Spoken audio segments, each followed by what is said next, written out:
Hello, hello, hello, hello, hello, hello, hello. And just how the devil are we all doing this fine? Well, chilly, wet, grey Tuesday evening. Well, I say grey, it's dark now out. Oh, I can't wait for spring to come. But we've got another few weeks of winter just yet. Oh my good god, bloody hell, thank you. Thanks for that, Homer.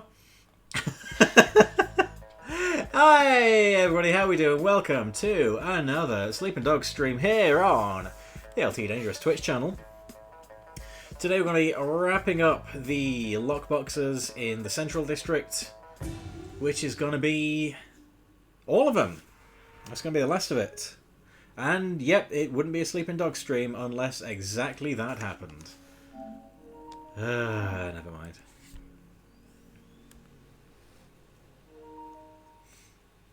Sunday we've got 16 inches of snow. Mamma mia.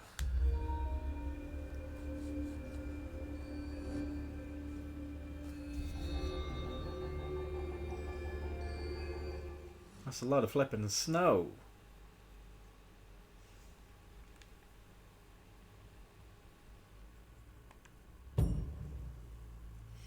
I'm not fond of snow, I gotta be honest. I can't really be doing with winter generally.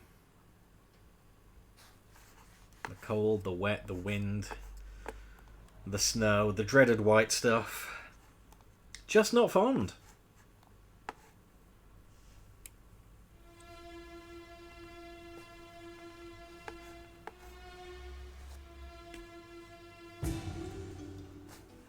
Bring on the sun, bring on the warmth, that's what I say.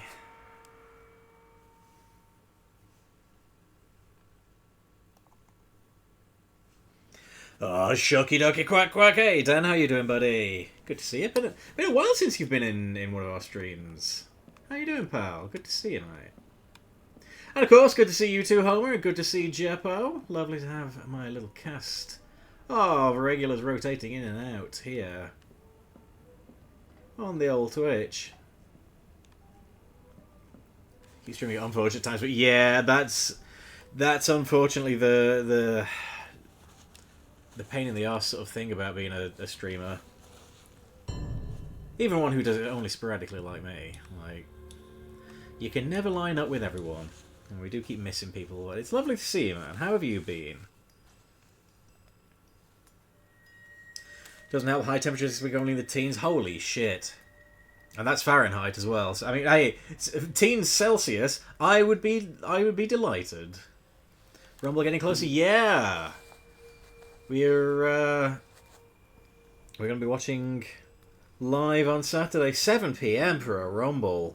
Yes, please. We'll have some more of them. I mean, admittedly, that's because it's taking place in a very bad country. But, you know, swings and roundabouts.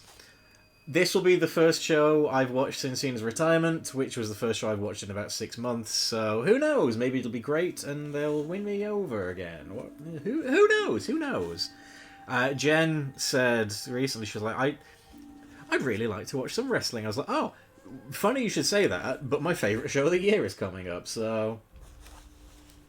Doing wonderful. Best time of the year is the Rumble, the 2K build-up. I mean, it's coinciding beautifully, isn't it, to have both of those things happening at once. Channeling Jack Sparrow during the Rumble. Okay, where is the dealer? I think it's this guy with the briefcase.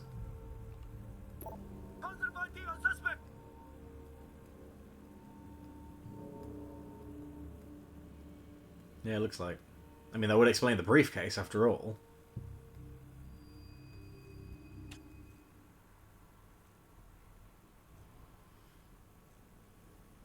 We got them! We got them! Hell yeah, we got them. Honestly, like, I mean, last time we did a stream of Sleeping Dogs, I went into all their bases and shot them to shit. Personally, I wouldn't go back. Well, that's just me. Certainly glad I don't have to do those sections again. Alright, what do we got here? This guy's being a real silly fucker. Oh my god! Wow. That wasn't very nice, was it?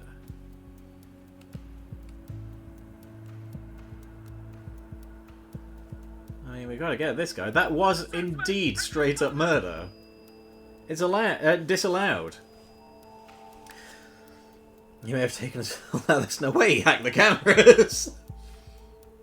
Holy fuck!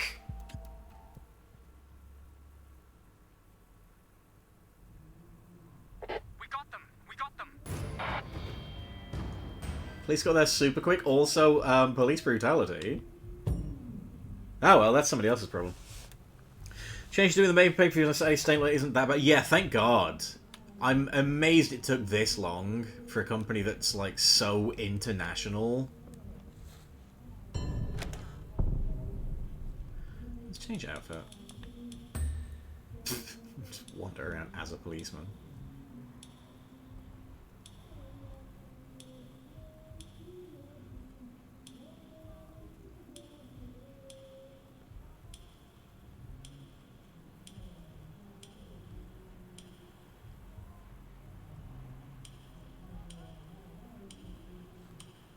Ooh, that one's cool. I like that. I'll have to grab that.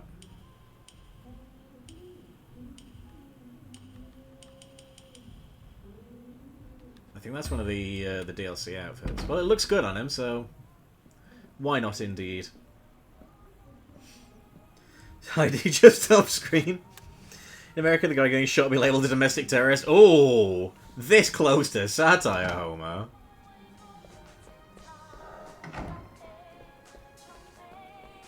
You can't see, but I'm holding my index finger and thumb very close together. So people want to go out to a show on a Sunday night. It's when you do your children and suffer existential dread. Yeah, like, that's the thing. I can't imagine it's much fun for the audience either. Even in America, like, being up till 10, 11, 12, 1, and then having to go to work the next day. Hey, what can I do for you? Alrighty, let's... Do you know what? We'll just go with the sensible bike. That worked out better for us last time. I didn't smash my head into things. Right, so let's have a look there. We've got all the health shrines, we've got all the spy cameras, we have all the jade statues, and we have all the lockboxes in Kennedy Town, Aberdeen, and North Point. We have 16 lockboxes to get in the Central District. So that's me blinking away there. Well, let's get to it, I guess. So while I'm down this end of the map, might as well start at the bottom and work up, eh? Finally have my tickets for my first K-pop concert. Nice! Were they reasonably priced? That was that guy's fault.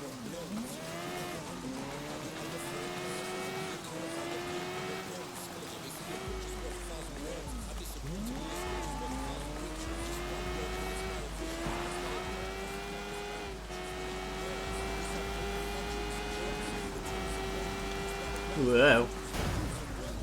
That was his fault also. He also out. And that was that fencer's fault.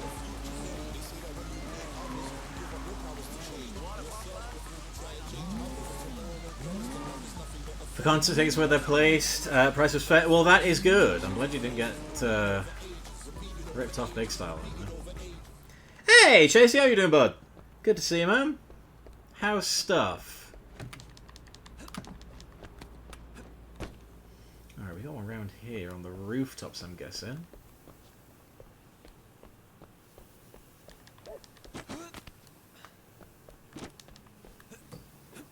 Aha. Go around the long way, I guess. Super Bowl tickets went live there in the 5 digits. Most expensive being 65 grand. Jesus.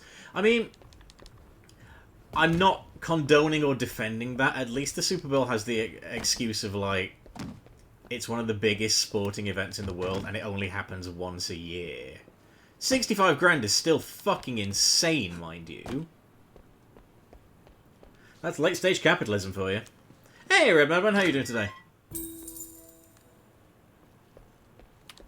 Alright, hey, we got a leather jacket in there, inconceivably, somehow fit into that box. Okay, well, I'm pretty good. Had a good flipping day.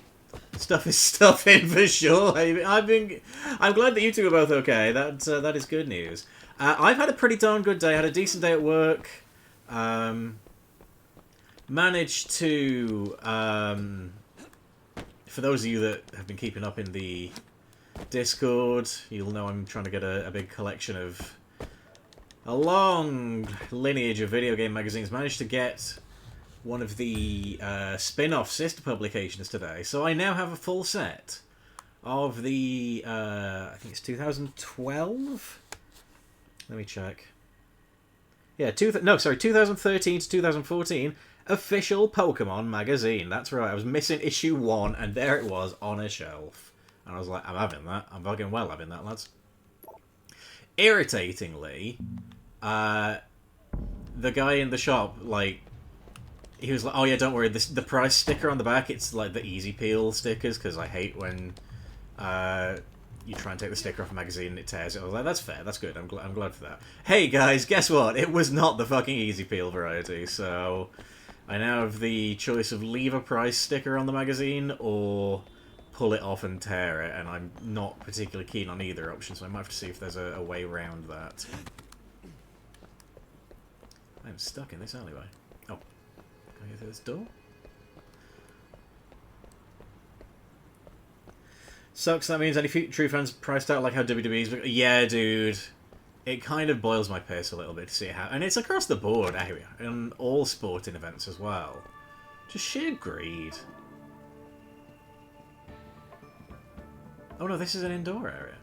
Oh wait, no, it's okay. This will bring me back out top, won't it? If I go through the front door. Oh, did she just slap him? Pathetic. Oh, body massage. Cool Beans, very Cool Beans, the coolest. Damn good shit. It felt good. It was there on the shelf and I was like, that looks an awful lot like Chespin's here. And do you know, sure enough, it bloody well was, lads. Like, frantically googling, like, typing into Bulbapedia Pokemon Official Magazine issue 1. And there it was.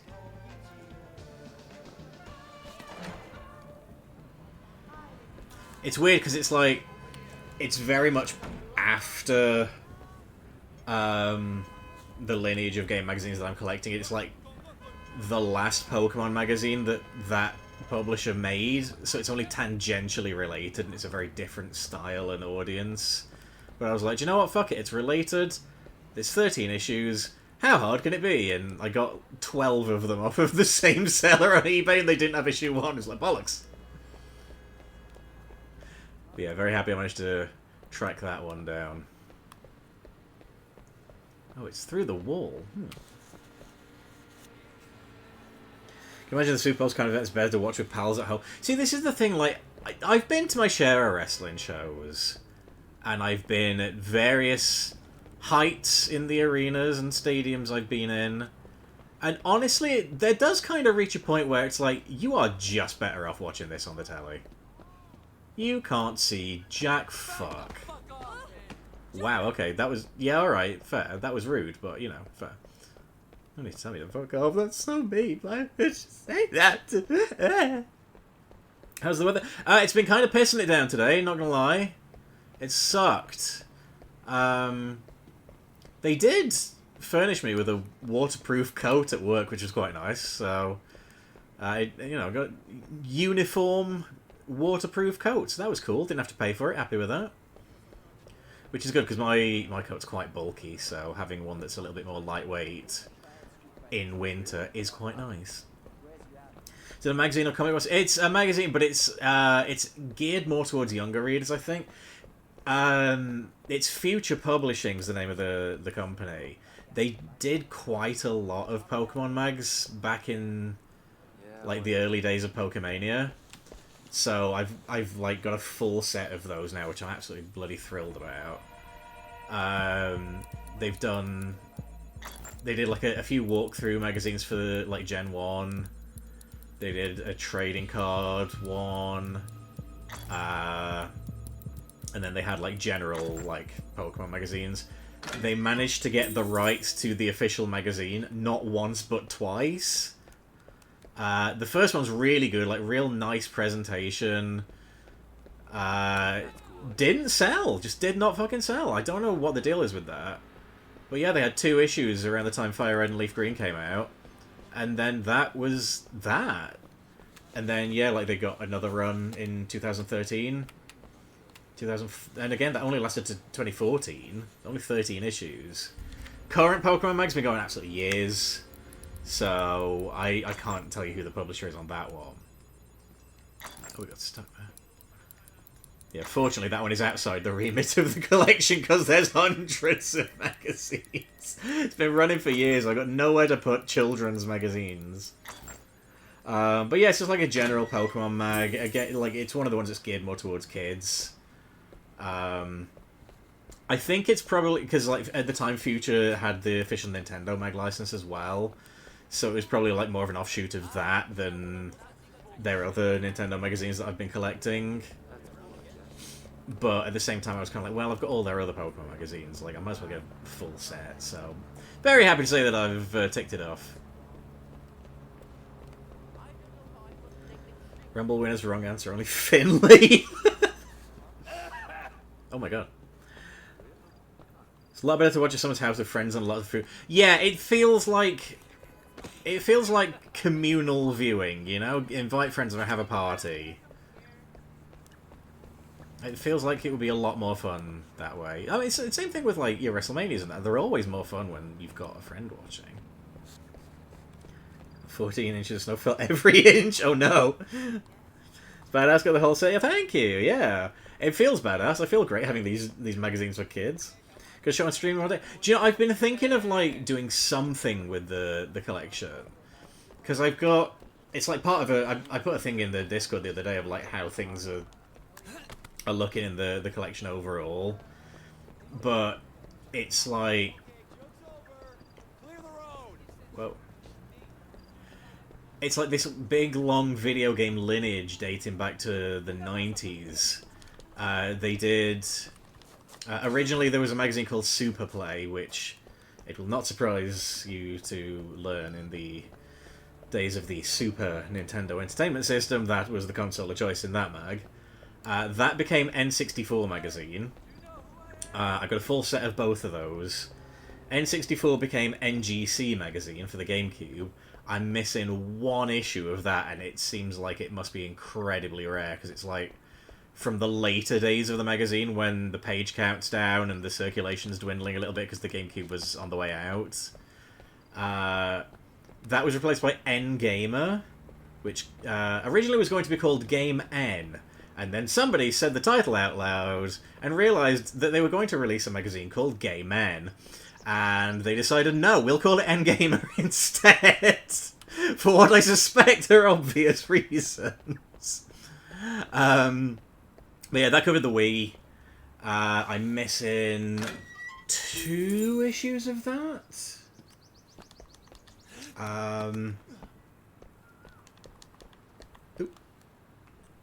Unfortunately, one of them is issue 1 of that, so that's not particularly rare, but people like to jack the price up on it on eBay whenever they list it. For the last 10 issues, that was renamed again to Nintendo Gamer. Managed to get all 10 of those, which, lovely, lovely, happy with that. Where should we go now? Let's go to this one.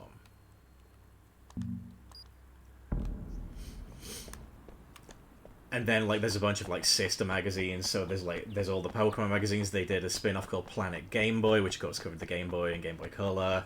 There was Advance magazine, which covered the Game Boy Advance.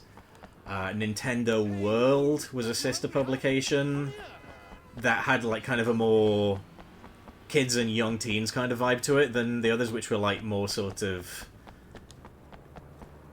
late teens and up, like we respect your intelligence kind of game magazine. Whereas, like, at the time, the official Nintendo magazine was sort of like, oh yeah, games are well good, aren't they? This game's fucking banging, lads. Whereas N64 was more like, it like, you know, the reviews are a bit more balanced. It wasn't just this game is awesome or this game is a load of knobs. You know, it was a little bit more, you know, like I say, kind of respected your intelligence as a reader a little bit. I don't get me wrong, I fucking love that era of the official Nintendo Mag because it is bonkers, but yeah, it's like this huge fucking collection that I've managed to pick up, and like when like during my my marriage, my ex-wife was like, hey, like we should like clear some space and get rid of these old magazines, and I was like, I really don't want to do that, and then of course that is exactly what happened. So I've kind of like recollected all the old magazines and stuff, got a bunch of the ones I didn't get in the past. So What can I do for you? oh, I've walked past him. So yeah, the collection's better than ever. So lovely stuff. So yeah, I think I only need something like, This one way. God, I've got the list here. 27 of the spin-off publications and 4 of the main issues. And even one of those is technically like a sister publication, because like the last issue of Superplay got published and then it got merged into another magazine, so like 2 pages of this other magazine are Superplay. Oh no, what happened? Oh no!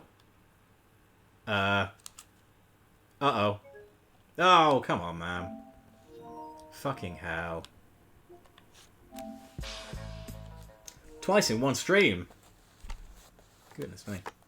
But yeah, like I put the photo in the Discord the other week, so the collection's looking pee good, and I'm very happy with it.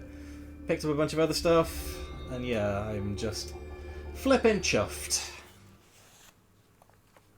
In some neighborhoods, I'm referred to as an endgame. Better if none of your team's friends made it in the game, so now you don't have to pretend to like them or overly dislike them. Pretty cool collection of anything, of course, especially Pokemon and Sonic, since they've been around forever. Yeah, I'm, at the minute, like, the other big collection I'm trying to sort of fill in gaps in is Sonic. Just recently managed to get my hands on Mean Bean Machine, which is surprisingly rare. I don't know how that is. But yeah, that's, like, all the Sonic Mega Drive games complete in box that I now own. Because, like a stupid child, when Mega Collection came out, I was like, well, if I trade these in, I'll get Mega Collection for nothing. And then also, I won't have to take up as much space. And as an adult, I'm like, you dumb motherfucker, why did you do that? So, yeah, it's nice to have them back. Gonna try and get the Game Gear games and stuff now, and Mega CD. The game shop that I frequent, they have Sonic CD, but like the box is like a reproduction one, so I'm like, I kind of don't fucking vibe with that, you know? If I have to pay a little bit more to get an authentic one, so be it. Oh, fuck me, I've got to go back and get those other 2 again now. That's bloody annoying, lads. This game is so cool. Yeah, that's kind of what the reviews amounted to in NOM back in the day. In fact, right, I have an issue to hand here. Let me read you the sliding scale of what the ratings mean in Nintendo Official Magazine during the days it was published by EMAP. Okay, if a game scored 0 to 44, that means it's real rubbish. Which, you know, fair. 45 to 64, still not worth playing. Don't know about that, lads. 65 to 79%, nothing too special. 79's quite special, actually. 80% to 89, pretty good, but not exactly great. 89% not exactly great. And then 90 to 100%, amazing game you must play. Lads, you'll never guess what bracket every Nintendo game fell into. You go enjoy yourself. But like, I fucking love how unabashedly biased they were. It was so funny back in the day. Like, the slander that they would, like, drop at the feet of the PlayStation and the Dreamcast. It was ridiculous.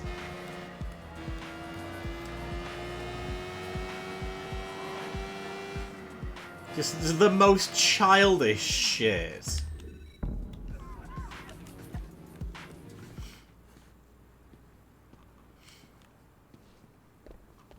It's proper like 90s 2000s bruv gamer sort of stuff, but like I love it because it's so stupid. Natalie's back to being Natty Neidhart. Interesting. They've given her a surname. Oh, someone's having a good time. We should get rid of all the things you love. They're taking up space. That's kind of what it felt like to me at the time. She was like, hey, you've got a lot of this magazine. Let's get all of these gone. This, like, collection of books that I've read once and will never read again, however, they're here to stay. Bullshit. Looks like those dogs aren't waking up. They need an extra little alarm to give them a shove out of bed there, it seems. Any weird ratings? They did go against the grain a couple of times, I do remember. I remember they ranked Yoshi's Story quite highly, but that's not unusual. That did fare well in a lot of Nintendo mags. And then I think in hindsight we all kind of know that game's good, but it's not fantastic. So, like, I don't hold that against them as, like, a unique thing, because every Nintendo magazine rated Yoshi's Story highly, but... probably the weirdest ones were, like, they gave really high marks to South Park. And anyone that's played the South Park game will know it's not very good. And, you know, there's a charm to it. But I think it really was that whole thing of like, oh, it's South Park, swearing in games, fucking hell, lads, bugger me, that's well funny, fuck me. And like, you don't get me wrong, South Park was huge when it came out, obviously, it was the big thing. But that game was not. That was the only magazine I can remember that rated that game highly.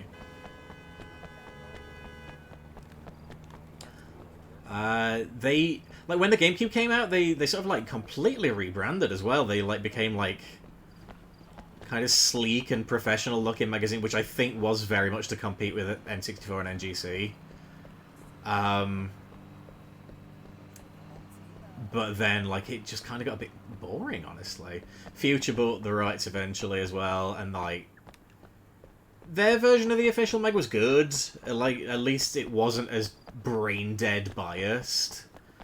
But it wasn't as fun, unfortunately. All there's no to say 1 of 5 things, that's why a 5-point system is better. See, I agree. I like written on a 5-point scale. That's why on oops, shit. The website I don't update near enough, the Kintable computer, that's why I use a 5-point scale.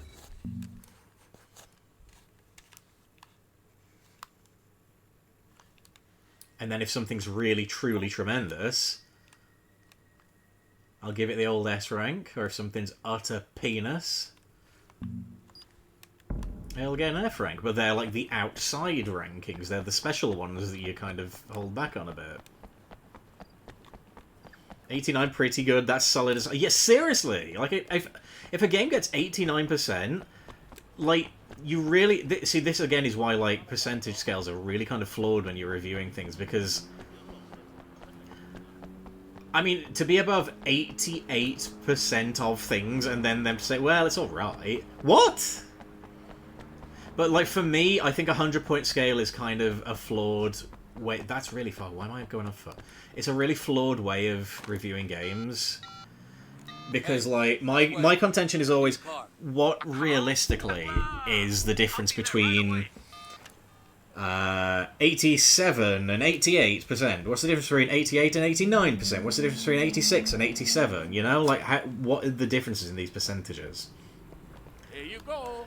And, like, that is something that I appreciated about N64 Mag, because they would also give individual scores to sound, graphics, mastery of the system, lifespan, things like that. So it's like, it never added up to the number in the percentage, because they didn't use 10 individual factors. But I understood how they arrived at the number, at least. It wasn't just, well, we've plucked a number out of thin air. You know?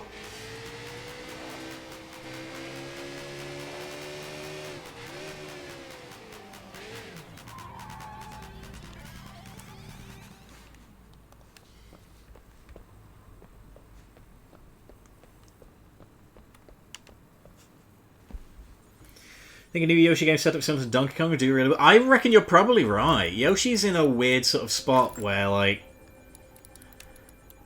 they seem reluctant to use him, despite the character's popularity. I reckon him being in the new Mario film is probably gonna, like, give them the opportunity to do stuff with Yoshi again in the games. Because I doubt, for instance, we would have had a Princess Peach game if not for her getting slightly redesigned and a bit of a tweak to her personality in the film. I don't think there would have been any interest whatsoever in like doing a Peach game, but I'm glad that they did it. It's cool that they did, and it's really unique and it's fun. And yeah, like they've taken kind of the Odyssey formula, applied it to Donkey Kong, and it's worked really well. So yeah, doing that with Yoshi's mechanics would be really fun, I think. Have you watched the Chaotix thing? I had it on in the van earlier. I was oh my gentle Jesus, that was crazy. I was listening while I was driving, really enjoyed it, good bit of fun, nice little tease for what's yet to come. Couple of gags that made me laugh quite hard. I am certain that there's at least one member of the Discord who's going to be absolutely delighted to get more Vector in their life. Use a 5-point system, the pull a Melter, give it 6.5 to piss everyone off. Oh, actually, to be fair, there was an extremely funny moment in, like, one of the issues of the magazines. I think it was Star Fox Adventures, they gave, like, 70%, or something like that, which is, like, I think that's low. I think Star Fox Adventures is fine. I think it's a good game. But the point they were kind of making is, like, this is really derivative, and it's not as good as it should be, which, again, fair. And then they got so much flack for that for absolutely ages. Where the fuck is this box, lads? And eventually they, like, printed in the corner of a page. They were like, okay, well, if you won't shut up about it, here's a 99% score you can cut out and keep and stick on the page if you like. Which is so petulant, but it's like, I kind of respect that. Where the heck is this logbox?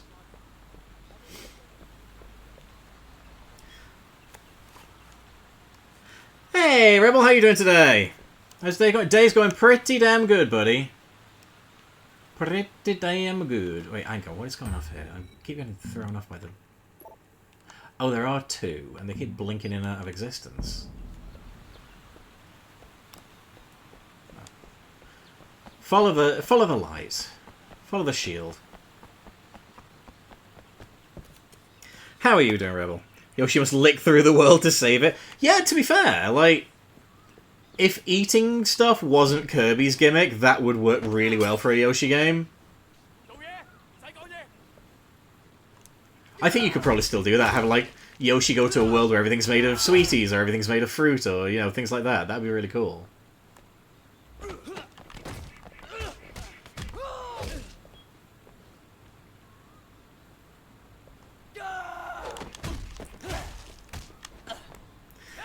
Kirby got his own game recently, hopefully they give it to Yoshi. Yeah, I mean, Kirby's always, like... Kirby's always a solid bet. It's very rare to get a bad Kirby game. These guys are fucking me up.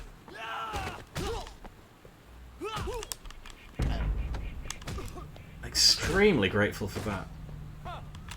Me to trigger in that. Oh my god.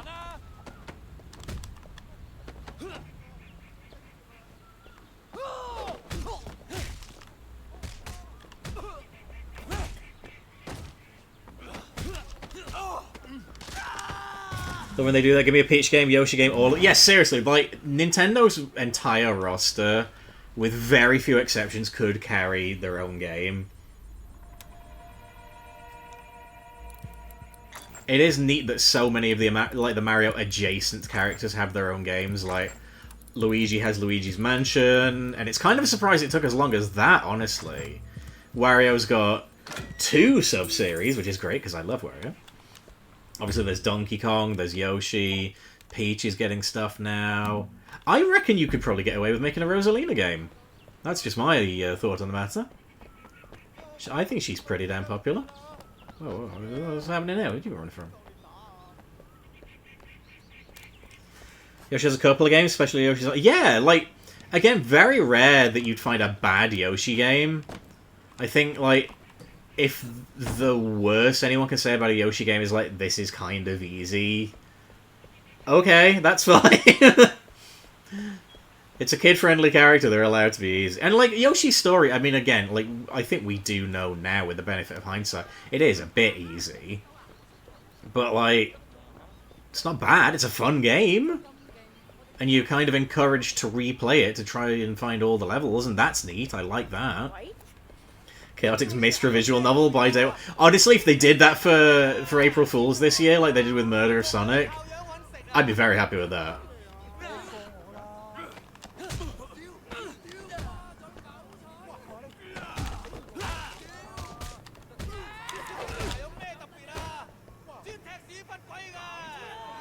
Hey, I countered that. I absolutely countered that. Lol.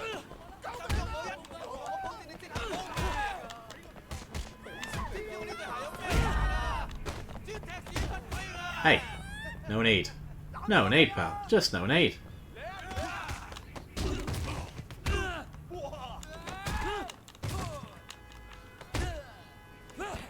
Whoa. Holy shit. Holy crap.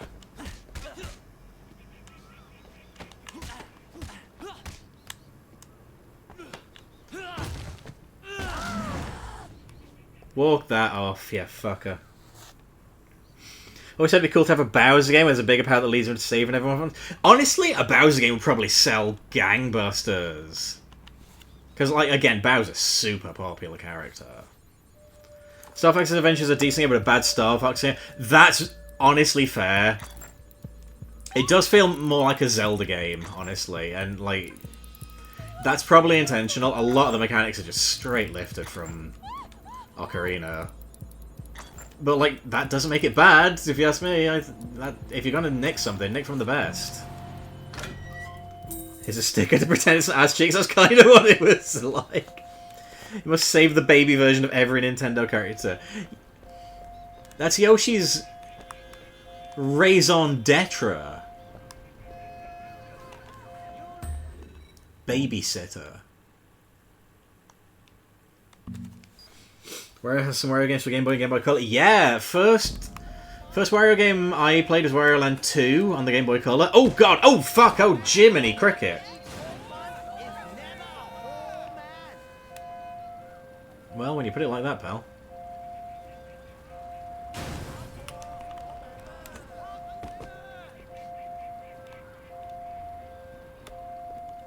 You look like you could use a pork bun. I'm starving.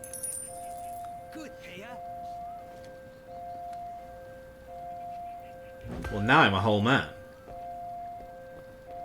That might be the first time I've eaten a pork bun in this stream series. Oh. Oh, hello. Is that a mission?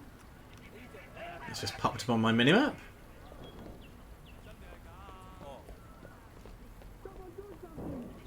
Oh. Excuse me. A muffled voice. Banging.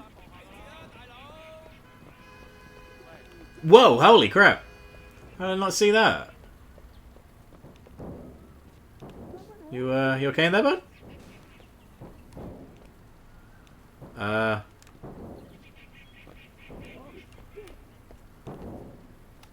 do I get him out?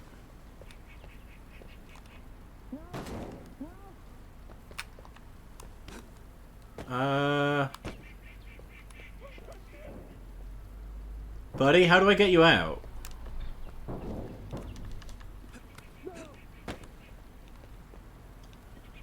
I'm not genuinely sure what I'm meant to do here, or how this has happened. It's not giving me the prompt to open the door. How flippin' strange. Okay, well, we'll come back to that. I mean, every character too, save Baby Samus from a Metroid prototype. Do you know, Yoshi, like, breaking through the multiverse of Nintendo to save all the babbies. I'm into it. I like that idea.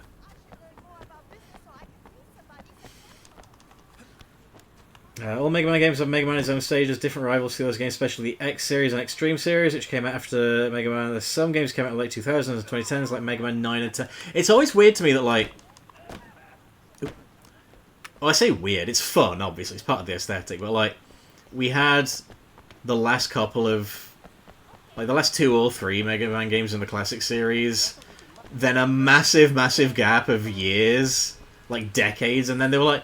Yeah, okay, we're going to make a couple new ones, and they're going to look like they did on the 8-bit systems. Like, I kind of love that.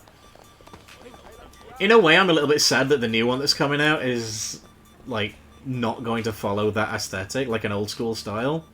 Then again, the last one didn't either, did it? 11 was a more modern art style.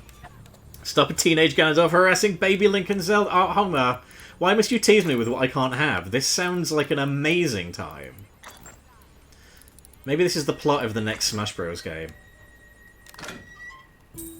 As if Sakurai would let anyone other than Kirby be the main character. We know that's never going to happen. Okay, 7 to go. Making decent time here. Ow.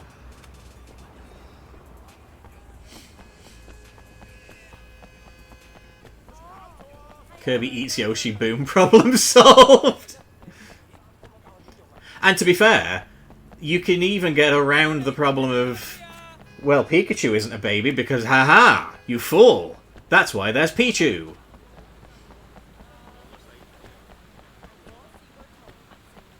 And Jigglypuff and Igglybuff, actually. So yeah, kind of Smash Brothers, the crossover does actually kind of work really well. Lucario, Riolu, it works. Nice, nice. A little freebie. Didn't have to hack anything there. Hey, we're romping away with money here. That's pretty good. Next. This one, I guess. And there's a couple up here.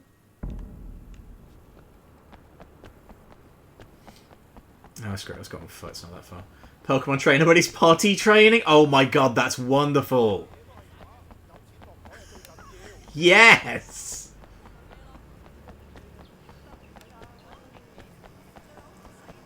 I know Mega Man game is talking about. Kirby's a W series as well. Kirby turning things. Kirby's such a good series. Like, very few bad Kirby games. It's like 1 or 2, and in a series that big, that's good going. As a general rule, they're like good at the lowest end of things, you know? Some of them actively being great. Investigate the commotion. Okay. Grab the drunk and drag him out away from the shop. Okay. Well, while I'm here, I might as well, eh?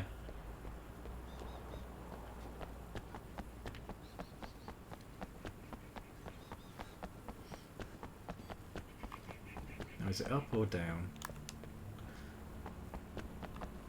You're Mr. Wei, right? Will you please help me? Make it worth your while. What can I do for you? This punk guy is hanging around my shop scaring the customers. Everyone says you're good at dealing with punks like that. Can you make him leave? I need to take a piss. I'm sure there's somewhere I can do this. I should have had subtitles on every time I played this game. You get bonus gags. What are you doing? Get away, get away, get away, get away, pissy man. My cousin's best friend says he's a cop. I'll have him arrest you if you don't let me go.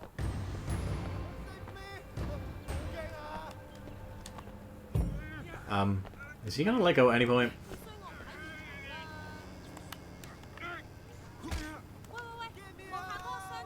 Yeah, that's what I thought. Probably didn't need to rough him up like that, but never mind.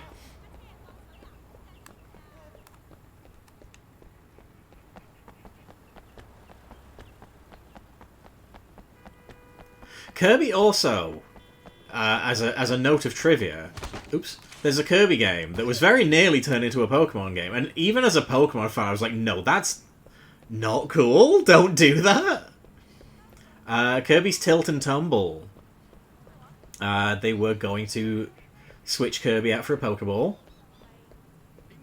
and turn it into a Pokemon game, and they didn't, and it's still a Kirby game, of course, in the finished thing. And I'm glad. It didn't sell, nobody bought it, but, you know... Arguably turning it into a Pokemon game would have made money, but... What happens if Kirby eats Kirby? Does that create a black hole? That's a good question. I mean, in Smash Bros. The answer is nothing, of course.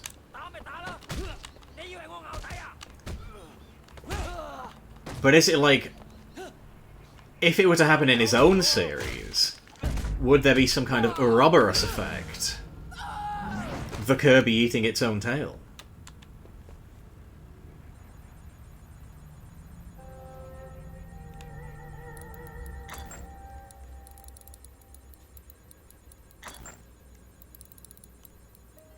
Oop. Overshot that a little bit.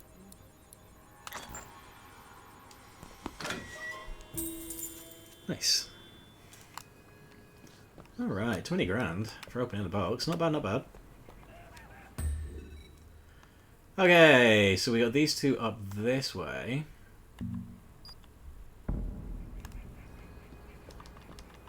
At least they're all kind of placed nearby to one another, so it's not a pain in the ass to get to them all. That's nice.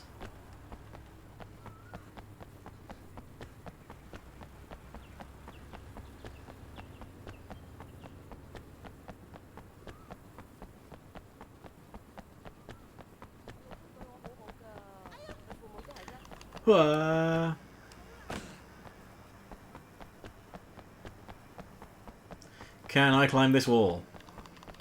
Yes, I can. Should I have? Who's to say, really?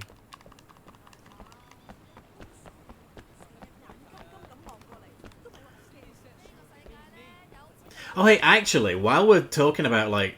Just return to what we were saying earlier about, like, collector's items and stuff, and Chasey mentioned, like, Pokemon being a super long-running series and collections of that being cool.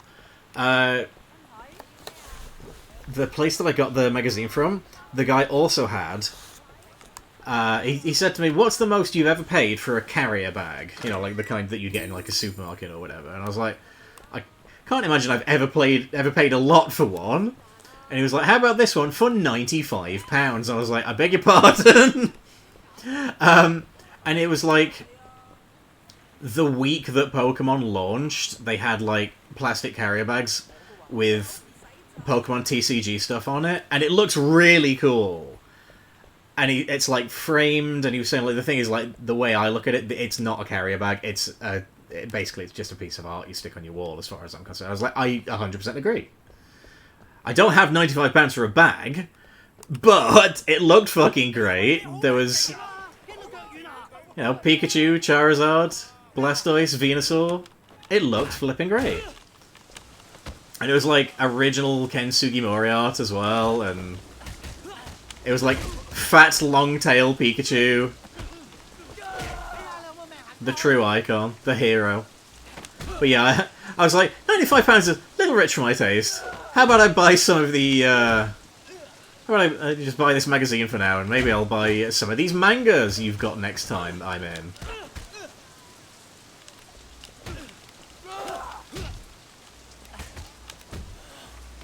I mean, hey, in fairness, it was framed, so that's 20 quid. Rare carrier bags, what a world we live in. Hey, Alex, how you doing, bud? New shiny A4 paper drops. No, it's not laminated.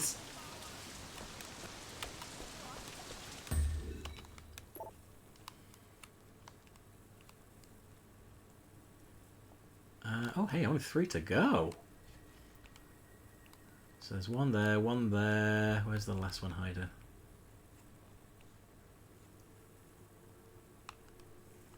Oh, is there one that's like... Oh, the last one's all the way up here. Right, okay, well, while I'm here, then... Let's see if we can... borrow this boat. Doing well, how are you? I'm doing good, man. I've had a good old day today. Decent shift at work. was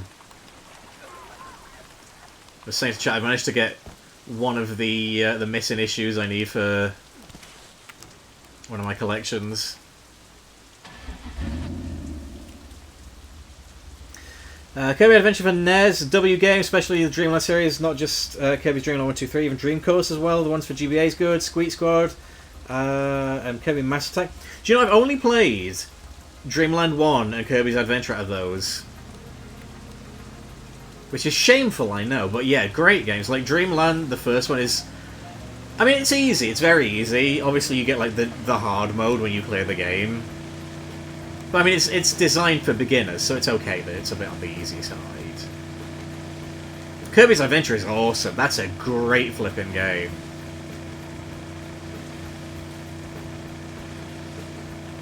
I like that that kind of laid the groundwork for a lot of stuff that we take for granted in the series.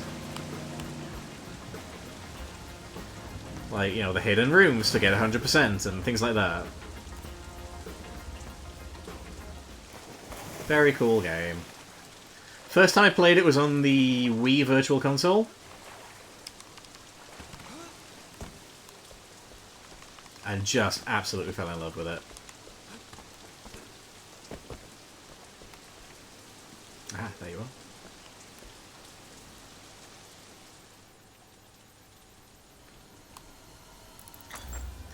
I have, over the course of many a year, been, and I might as well mention this on stream because I don't know when else I'll bring it up.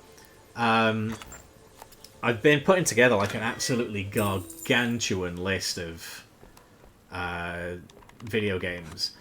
I might have actually mentioned this before, to be fair. You know, in Smash Bros. Brawl, there's the Chronicle that shows you like a bunch of games that are connected to stuff that's in Brawl. I decided, well, why don't we expand our scope on that just ever so slightly. So I have a list of 2,225 video games, and there are 3 rather lengthy series that I have not accounted for in that. And I'm like, one day I'd love to do something with this information instead of just looking like an absolute freak with it.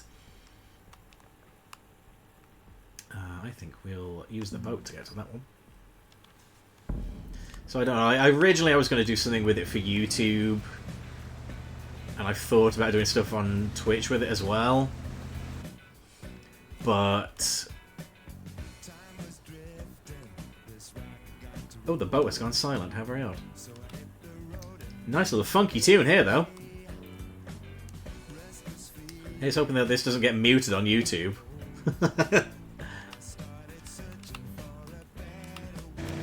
Oh, there we go. There's the sound. Like, the only series that I've not, like, integrated into the list that are connected to Smash Bros. There's Power Pro Baseball, which I don't know where to begin on that, because, like, Wikipedia's got a list of, like, I don't know, maybe, like, 20 games, and then you look into it, and across the different consoles and versions, there's probably several more. There's DDR, which has so many different versions, it's ridiculous. And then there's Mickey Mouse and Friends, which of course is only tangentially related to Smash, but it's there. And there's a lot of Disney games with Mickey and his pals in. But yeah, like so, like the list is 2,200 items deep. So one of these days I'll have to do something with that information. Be it a stream, be it a series of videos, who knows? Maybe I'll leave that in the hands of what you guys would like to see me do. Drop a message in the Discord or leave a comment below. As they do in fact say.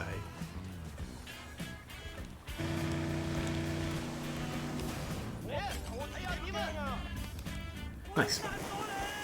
Didn't Kirby's Avalanche and Ghost Trip? It's the same exact game. Oh, okay. I didn't actually know that. Kirby's Avalanche is... it's the Puyo Puyo reskin, right? Mean Bean Machine to us, Sega heads. Hey! What the fuck?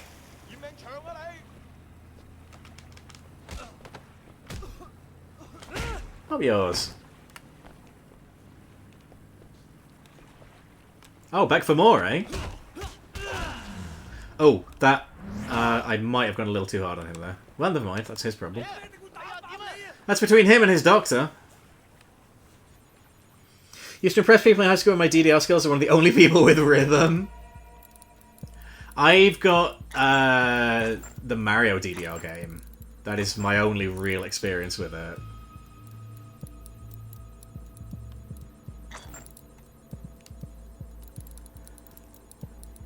First time I hung out with Victoria in Manchester, she determined she was going to show off on the DDR machine and show me how good she was. And she was fantastic on it. And was, like, completely out of breath that she almost passed out afterwards. But it looked good at the time. We're on a... We are! We've only got one more to go. And I've got a gun. How cool is that? Well, not cool at all in real life, but in the game it's useful. So that's going to be the last one. I think we might have a couple of other little tasks to do on the map that we can look at doing. Oh, you two want a piece as well, huh?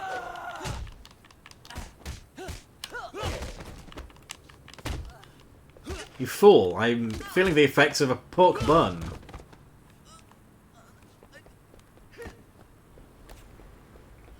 Do you consider Brawlhalla to be a cheap knockoff of Smash Bros. Or bootleg Smash Bros? No, I think it's cool that like games like that exist, like platform fighters. I appreciate like Smash Bros. Invented the genre, but I do think it's neat that like we're at a point now where people aren't afraid to make games in that style. I mean, Smash is its own thing, of course. And, you know, realistically, nothing is ever going to top the cultural impact of that game. Can I climb that? I can well climb that, but the game won't let me. But I do think it's neat that you've got options. It's like, Rivals of Aether. That's another platform fighter. Very cool that games like that exist, I think. You know, gives a little life to subgenres of fighting games rather than just, you know, side-on 1v1 2D fighters, which are always going to be the most popular subgenre, of course. But yeah, I like that there's room for experimentation. Then you've got things like arena fighters like Sparking Zero, or you've got... do you know, I feel like we might be due for something in the style of MK Deadly Alliance or Deception or Armageddon, you know, like a 3D fighter where you sort of move side to side. I think we're overdue for one of those. Oh, that looks suspiciously like a cop job right near this final box. I think we'll give that a go while we're here. Oops, sorry, buddy. My bad. I don't know, fighting games are just cool. I don't know what to tell you. That's the Mortal Kombat addict in me speaking, I'm sure. But yeah, I love a game where you just smash a bloke's head in. It's just good time, innit? Do not, in fact, smash a bloke's head in real life. It's mean, and you shouldn't do that.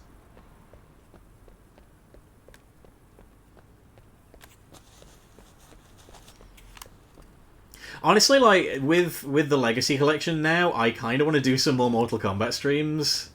Because I know I played MK1 on stream a while back, but it was, like, fucking me up in a pretty big way, as I'm sure you guys will remember. But yeah, now that we have, like, difficulty settings and things like that, I think it might be cool to go back to it. Like, I've done all the trophies in Legacy Collection except for Mythologies and Special Forces, and I'm fucking terrified about doing either. I appreciate the rewind function in that game like you would not believe. Because I do not want to be playing Mythologies without a rewind function. That sounds hellish. Apparently Special Forces ain't so bad if you just sort of like brute force your way through it. We are on a roll. We're kicking ass. Turns out when you're this close to 40, the game automatically becomes hard mode. Oh, yeah. I mean, I love rhythm games like that. I love music games and stuff, but...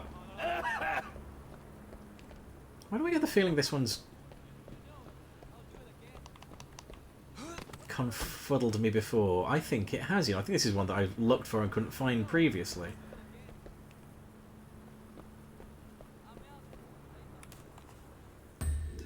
But yeah, as an old and knackered man, you know, I'm less good at those games than I could have been when I was in my youth. One of these days, I'll dig out the Mario dance mat, and we'll have to do a Mario DDR stream at some point.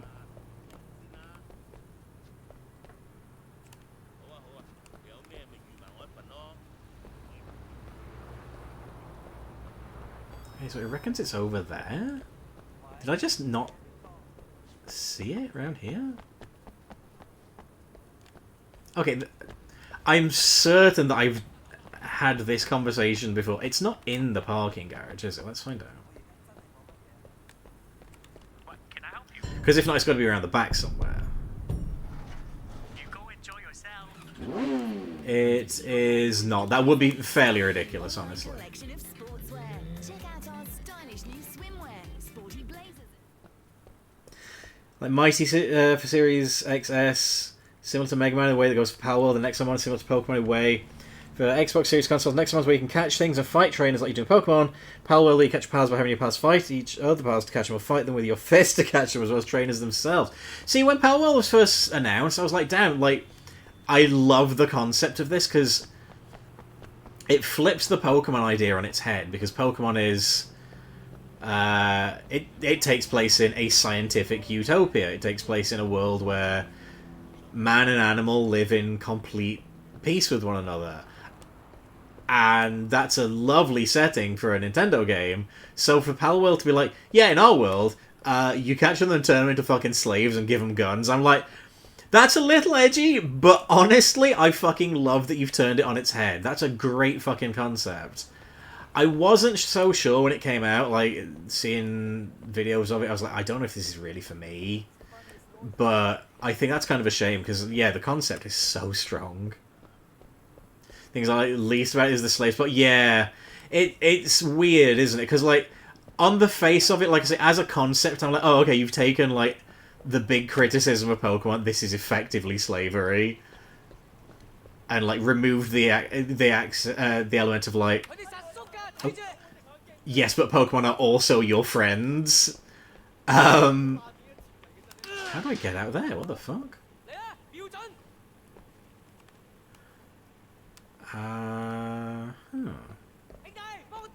Strange.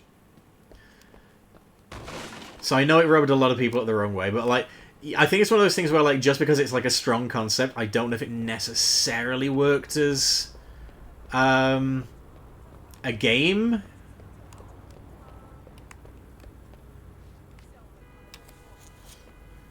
It's funny to clown on Pokemon for that, to make it into the thing is a little bit not great. Yeah, I think it's also the fact that the game just, like, kind of encourages it as well. And there's no, like... There's not even a slightly tongue-in-cheek, hey, this is kind of fucked up, this is a little bit wrong. Tried Polar when it came out, was just bored. I think, like, seeing what it was, like, more broadly beyond those initial concepts, I was like, I don't think this is for me, you know? There are some Pokemon alikes I've seen, and I'm like, yeah, I can see how I'd enjoy that. I think Nexomon is one of them. Like, having seen clips here and there, I was like, yeah, this looks cool. I'm into this idea. Cassette Beasts, yes, that was another one that looked really fun. I think there's certainly enough room for... Because Pokemon's not the only monster raising game. But it's, again, it's kind of a subgenre within that world. So I think there is room for people to go, hey, do you know what? We're going to share a few mechanics with them. It's okay. Genius steals, you know? You can create forts even... it's Pokemon in a way, but with violence, with weapons as well. Next one's where it has everything Pokemon. A few different changes, like Rock is Mineral.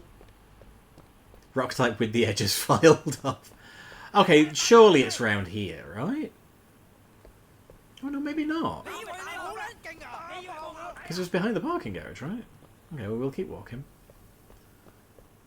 They wanted me to leave. I'd simply obliged. You want to climb that there, buddy? There we go. Heard good things about Temtem. I have as well, yeah. I haven't looked into Temtem, but it's one of those where, like, people have had good things to say about it, and I'm like, okay, that's kind of on the radar there.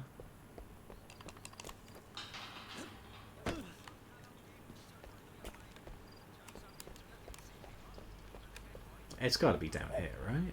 Surely to goodness. This one which looks like Eevee, which is a silver thing.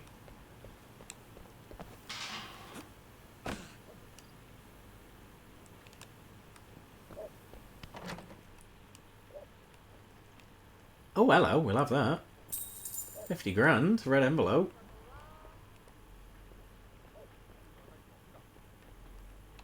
It's chilling. Oh, Jesus. Sorry. My bad. Pokemon needs to be challenged like WWE when it went PG, when it kind of went still. Yeah, and like, I fucking adore Pokemon. It's my comfort franchise. I love it. I always will. But you are right, competition is good.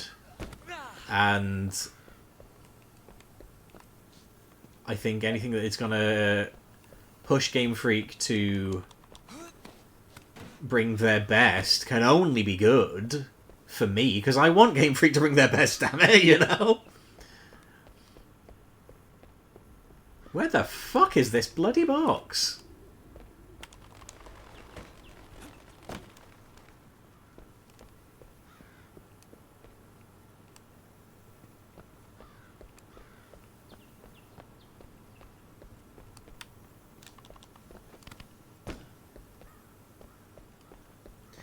They have Gimmick, which is like a green version of Kirby's Gimmick with Gimmick 2. That's really fun. Gimmick, I think, he's been around a while, hasn't he? I think he was on the NES, if I remember right. Okay, genuinely, where the pissing hell is this box? I've never like looked into Gimmick. I've never tried, never played it, but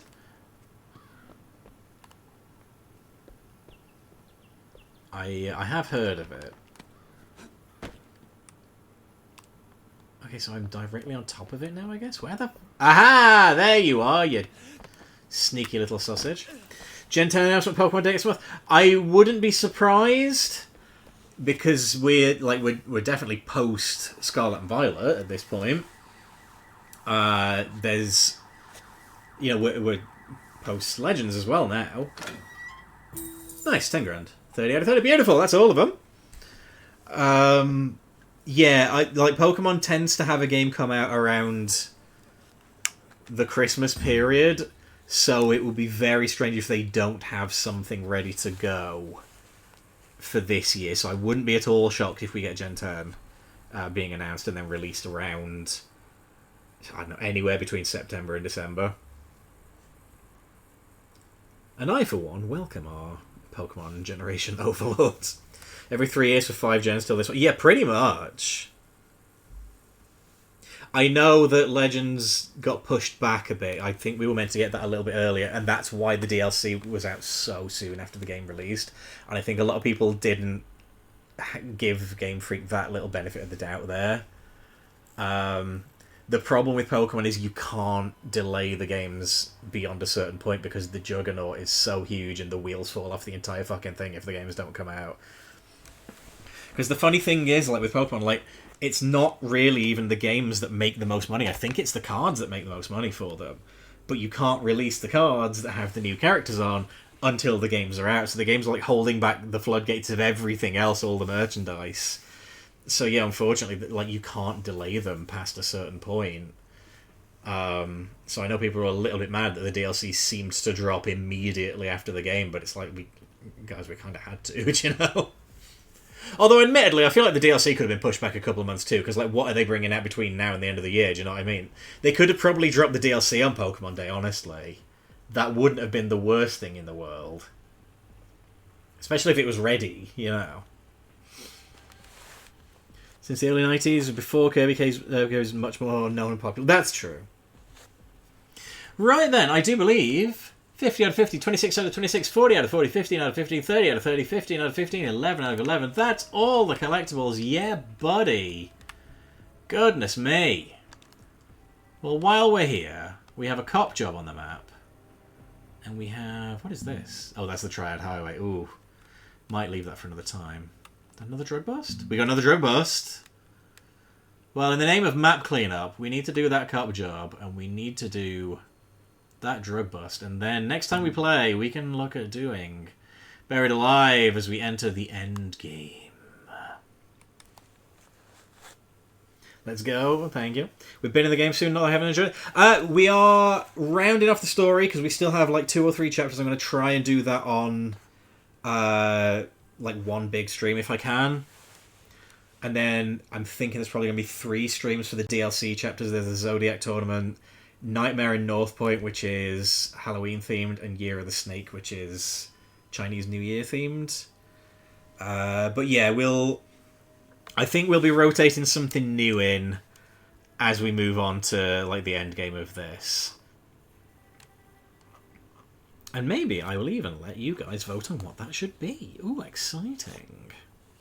Because I've got 1, 2, 3, 4, 5 new games that I really like to introduce in the main stream side of things.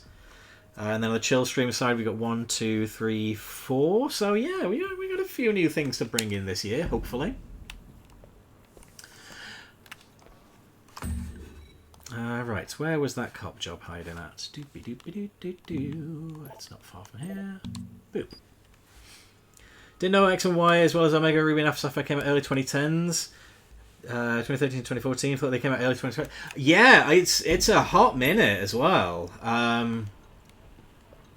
But X and Y was kind of like almost my second genesis of Pokemon fandom in a way. Like, I've always loved Pokemon and I'm not going to be out of it.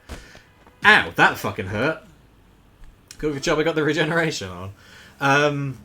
But yeah, like X and Y was like a whole new, like, oh, fuck, this is really cool. I love this. I clicked to it in a way I just kind of didn't with Black and White, which I know is weird because Black and White are like, Black and White and Black 2 and White 2 are like top tier games that everyone loves. But for me, I think like the last generation of Pokemon that I have nostalgia for is Gen 3. And then 4 and 5, I was like, I still love Pokemon, but I'm not as like, these games aren't clicking with me as much. Which, again, now seems insane because I fucking love Gen 4 now. And if I go back to Gen 5, I'm sure I'll feel the same. But X and Y were like, holy shit, this is awesome. And it's in 3D, my god. That was the generation in which I finally, in fact, caught them all. So, yeah, loving a bit of the XY. I was very happy for Carlos to be back in the new Legends game. XY came out when I started uni in 2013, ORAS not too long afterwards. ORAS I don't love as much, and I think I actually genuinely prefer the originals for those. Like, they're fun, and there's a lot of things in there I do like, but I do think they just got the GBA one so right first time. It wasn't like with Fire Red and Leaf Green and Heart Gold and Soul Silver, where it's like, we need to bring this to modern technology. Like, they did, kinda, with Gen 3, but at the same time it was like, yeah, but the game's kind of unfuckwithable. These are really top-tier Pokemon games. Sun and Moon was 2016. I wrote an article about the first impressions from the demo. Oh, I do have kind of, like, fond memories of that demo, and, like, the little freebie that you got from it as well. XY was my third Genesis. 5 was 10, 6 was 13, 7 was 16, 8 was 19, 9 was 22. Remakes in the middle. So yeah, I guess that's kind of roughly the pattern then, isn't it? I wonder, actually, now that do you know what? Now that you say that, do we get a stopgap year? Do we get Black and White remakes this year, and then we get Gen 10 next year? Because if they've outsourced the remakes again, that will buy them a whole extra year to work on Gen 10, and I think we could probably forgive them that if we had something to tide us over. Maybe. I'm only, speculating here, of course. It's before breaking the fair. What are the 5? Well, I'll tell you what, maybe if we get these next couple of little bits done, maybe I'll run through what's coming up this year. To be fair, I haven't mentioned it in the Discord. It's not a mega secret, but yeah, I'll run through it when we get through all these last little wrap-up bits here. Pokemon Blue, Yellow, Silver, Fire, Red, Sapphire, Soul Silver, White, White 2 Alpha, Sapphire, X, Sun, Ultra Sun Guy. Which ones do you like version exclusive? Okay, let me before we jump into this, let me see if I remember the order I got them. So I had Red, Silver. Well, I had Red, Yellow, Silver, Crystal, Ruby, Emerald, Diamond? Yeah, Diamond has Dialga on the front. Diamond. Platinum, but I didn't really touch it, to be honest. It was like I got it just to have it. White and White 2. X. Sun and Ultra Sun. Because I wasn't playing with the clock flipped 12 hours. Fuck that. Sword. And Scarlet. And of course, like both of the Legends games too. Remake wise, I got Fire Red, Fire Red, Soul Silver. To be fair, I got Heart Gold and Soul Silver on the same day. I haven't really touched the Gen 4 remakes. Ultra Ruby I got, and Let's Go Pikachu I've played more than Let's Go Eevee. Like, to be fair, at this point I have like collected all of them, so like, you know, like a big Pokemon nerd. But yeah, those are the primary ones I had. Okay, what is the job? Meet up with the SWAT team. Oh, it's a bomb defusal one. Shit. Theory is the Legend supposed to come out last January, the first one. I think so too, yeah. It was definitely delayed. You don't understand. Just leave us alone. Oh, it's not a bomb disposal one. Oh, it's a shooty one. Oh, fuck. Wait, I'm asking you very nicely to climb the stairs. You don't understand. I've got to do a little bit of sniping here. Okay. Alright, are we good to go? You better get in position. It's up there. Stop right there. Get to the vantage point. Parkour! Oh shit, I gotta blow this guy's fucking brains out. Shooting team. Take out the hostage taker. Prepare to engage. I love her. Okay. Don't fuck it up. Way. Booyah! That's how you do it. Police should not have guns, by the way. But sometimes... what can you do? Hey, they're in. How you doing? Splat is fucking right.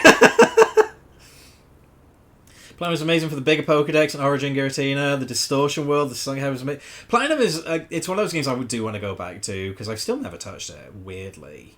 Like, again, I just had it just to say that I owned it, and I didn't touch it.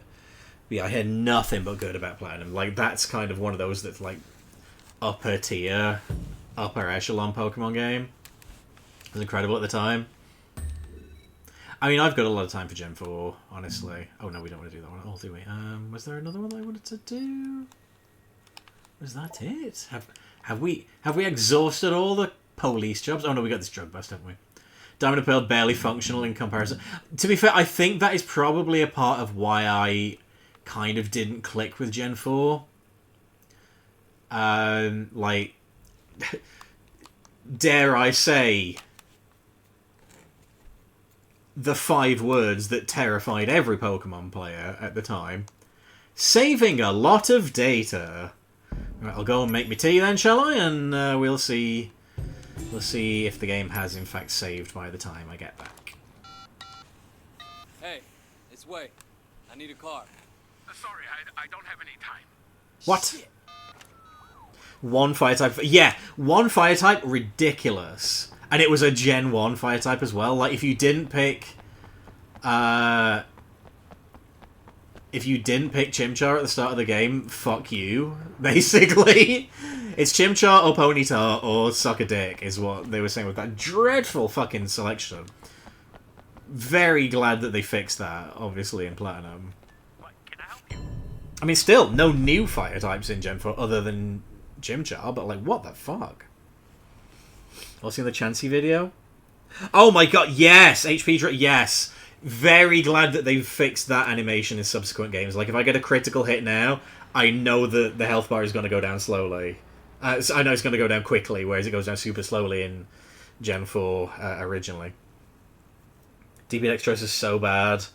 Decided to fix absolutely nothing for the remakes. You don't want to get the Magmortar Rhyperior type Pokemon post-game, which is fucking nuts. Magmortar and...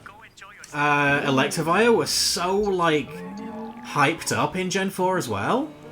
And they made getting them so fucking difficult. genuinely do not know why they did that.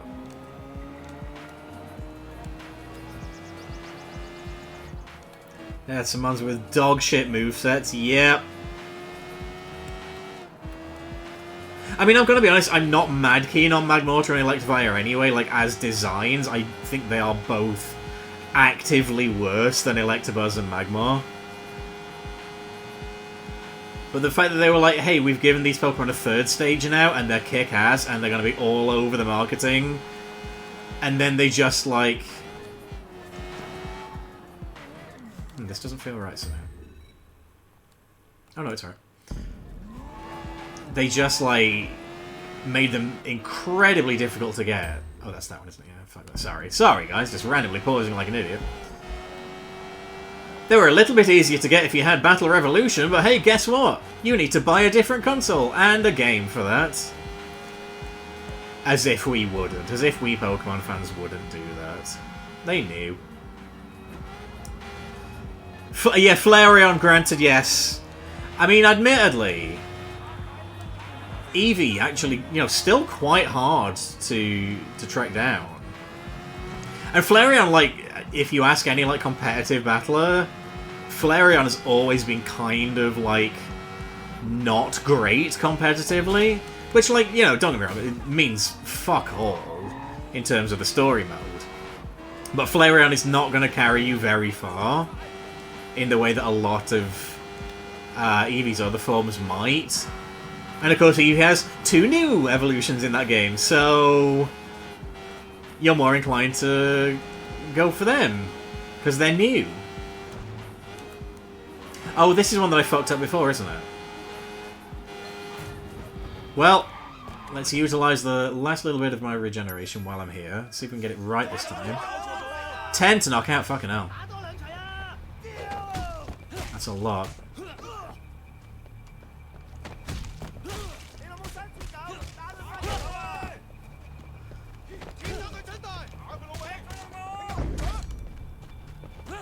Oh shit, that didn't work as planned. Sorry guys. Oh fuck. I'll catch up on chat in a sec. These guys are fucking me up. Okay, that's 8. Good.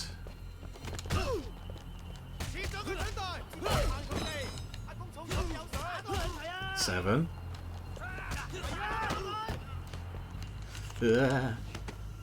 Oh fuck you! Ah! No! Shit! 6. Oh, ow me head, fucking hell. Ow me head. Leave me alone, you twat. Extremely glad I had that Pokeball.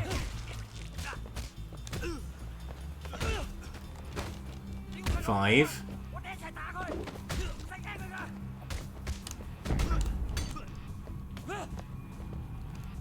Fuck you! 4. 3. That. 2.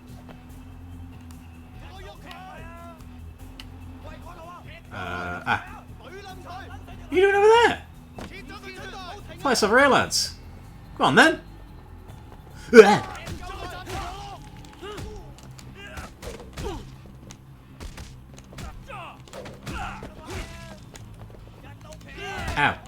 Ow. 1.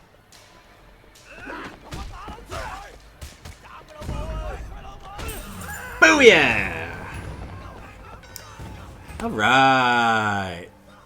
Wow, my face experience is still only level 8. That's not good. We're this far into the game, and I'm not fully leveled up there. Whoopsie daisy. Where are we? Hated Battle Revolution. I think, like, if you want that out of a Pokemon game, then...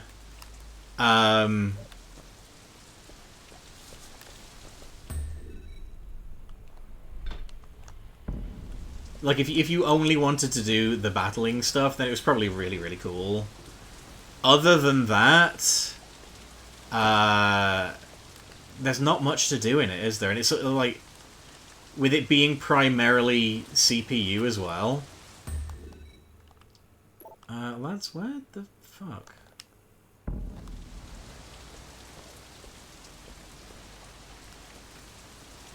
Oh, maybe I've already hacked this one then, but I guess I need to like go back to my safe house? Is that what it's telling me to do? Yes, it is. Okay, cool. That's fine. Well, I'll use the one that's a little bit nearer then. Jinx and Mr. Mime didn't get any love in Evolution. Yeah! I mean, to be fair, at least we have Mr. Rhyme now. But yeah, Jinx is a weird one. To be fair, Jinx was always going to be kind of a weird one, wasn't it? Like, after we got Smoochum, I think they were like, well, in light of the controversy, we'll leave that alone now. Flareon deserved better. Why did they make it a physical attacker? What purpose was that? Seriously, what the fuck? Physical attacker, give it special moves. Should have been an XD sequel. I'm surprised we haven't had another game in that, not in that necessarily in that series, but like another side story. But then again, I guess that's what the Legends games are now, which, you know, good. No good physical fire moves unless you want to recoil. Funny guys, the Pokemon Company, you fucking got that right. Hey, Michael, how are you doing today? You having a good day? When it comes to the OG3 evolutions, Flareon's definitely the weakest. Jolteon's almost second best when it comes to attack and speed. Vaporeon's breakout with better special, better defense over attack. I mean, Vaporeon is my favourite. And, hey, listen. Typhlosion fans, I feel your pain, because it fucking sucks to be a Vaporeon fan sometimes, I gotta tell you. Pokemon fans are not fucking funny sometimes. Eevee gimmicks had the same stat spread in different stats, so Flareon drew the short straw by having the physical attack stat. Whole point of the Eevees, they were only special types back in the days of... Yeah, of course, it's the physical special split that fucked it, isn't it?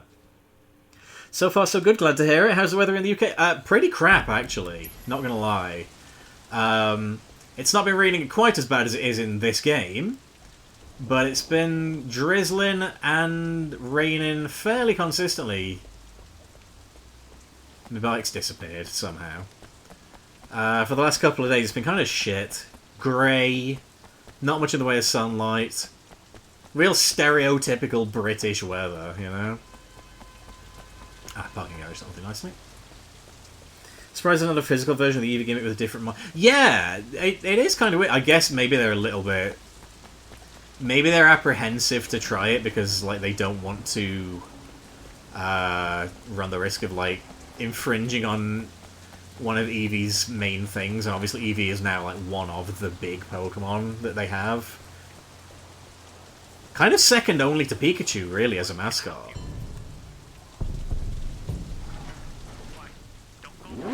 I do think we are due for another Eevee type or two at this point.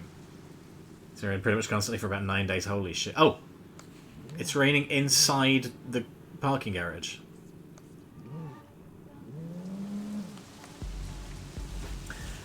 Did you get hit with any snow lately? We got hit with a rough nor'easter over here. We had a little bit of snow a few weeks back. It was kind of a pain in the ass, but it was like just on the cusp of being like another inch around here, and it would have been like genuinely quite dangerous, but we were kind of lucky. It was like, it was the kind of snow that slowed traffic, but it didn't lead to any accidents or anything. Other parts of the country did have it worse, I will grant you. But yeah, like a couple of days later, sunlight and rain got rid of it all, so... We got lucky, honestly, and I'm not fond of snow at the best of times, so fine by me.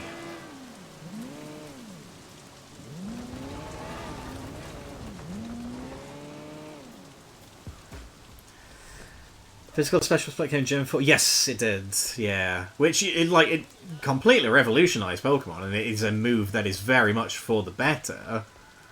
But yeah, it has kind of fucked a few of the classic Pokemon, unfortunately. How are you, Mrs. Bao? Samson, why haven't you asked my daughter out, huh? I thought she was with Benny. No good criminal. She needs a nice boy like you. Strong, virile, upstanding.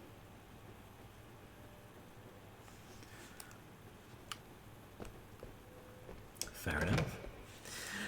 Had my driving test a couple of days after it snowed the other week. Look at the army of rain away. How did the driving test go?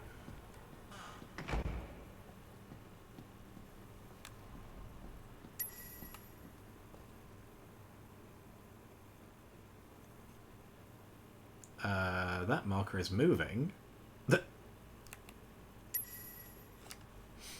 Didn't mean to press that anyway. They saved some Pokemon too. King was basically the water-type version of Flareon. I think definitely like it breathed new life into a lot of them. Yeah, you're absolutely spot on there. I mean, that's something that they've been pretty good about. Oh, that's a nice easy one then. Like giving old Pokemon something new to do. You know, with be it Mega Evolutions, be it regional forms, just things like that. We got them. We got them. Hey, I think that's all the drug busts as well. Beautiful. Did indeed pass hell fucking yeah. Second attempt. No shame in that, bud. Gyarados is a super physical attacker. Which you wouldn't think when you consider it's like typing and all that, would you?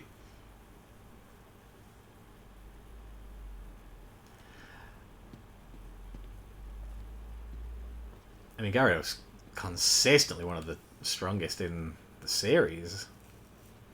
Double well to introduce good opposite moves. Yeah, that's true.